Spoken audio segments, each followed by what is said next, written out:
It was a sunny morning in Quahog when Peter Griffin sat on the couch, munching loudly on a bag of chips while watching the local news.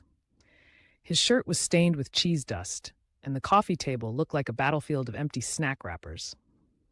Suddenly, the TV anchor announced that former President Donald Trump would be visiting Quahog to hold a rally at the Civic Center. Peter's eyes widened like a kid spotting a free buffet. Holy crap, Lois! Trump's coming here. The big man himself. The guy whose hair looks like it's constantly trying to escape his head. Lois sighed from the kitchen, flipping pancakes while trying to ignore Peter's excitement.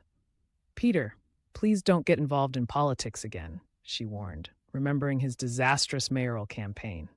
But Peter couldn't resist. To him, meeting Trump wasn't politics. It was destiny. Lois, I'm not running for anything. I just want to see the man in person. Maybe he'll let me press that button that launches McDonald's breakfast all day. The next day, the Griffins joined the crowd outside the Quahog Civic Center. There were Trump supporters waving signs, protesters shouting slogans, and Peter standing proudly with a foam finger that read, "Grab 'em by the burgers." As Trump took the stage, the crowd cheered wildly. "Thank you, Quahog," Trump said, his voice booming through the microphone. "Beautiful place. Tremendous people, except for that one fat guy in the back eating a corn dog." The audience laughed. Peter froze, realizing Trump was talking about him. "Hey," Peter shouted through a mouthful of food. "That's not a corn dog. That's Chris's leftover fish stick." "Even worse. Sad," Trump replied, shrugging dramatically. The crowd roared again. Lois tried to calm Peter down, but his pride was already wounded. "Lois, he insulted me in front of everyone. The man just roasted Peter Griffin like a Thanksgiving turkey." Determined to get revenge, Peter declared that he would not rest until he showed Trump who the real boss of Quahog was. That night, Peter sat in the living room, scribbling ideas on a napkin. "If Trump wants war, he's got one," he said, pacing around like a strategist planning a military invasion. "But first, I need to understand how he thinks." Stewie walked by, sipping juice with his usual smirk. "Oh, you mean like a narcissistic billionaire with delusions of grandeur? I read his autobiography in the womb." Peter ignored him.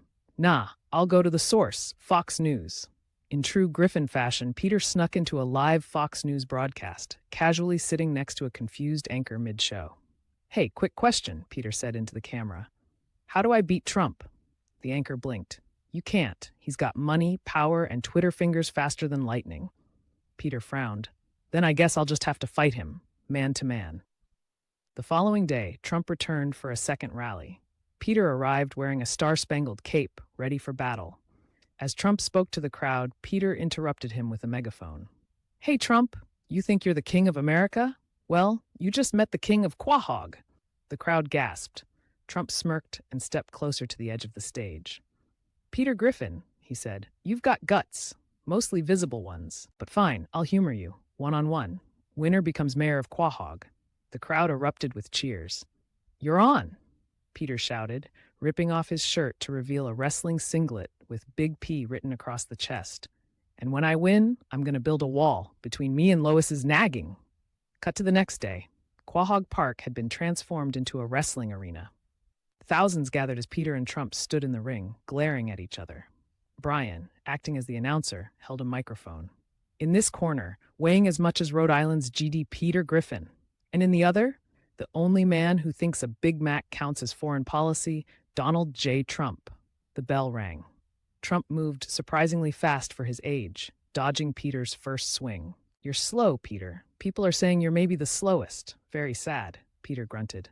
"Oh yeah? People are also saying your hair's a conspiracy theory." With a quick tug, Peter yanked Trump's hair off, only for it to fly away like a drone.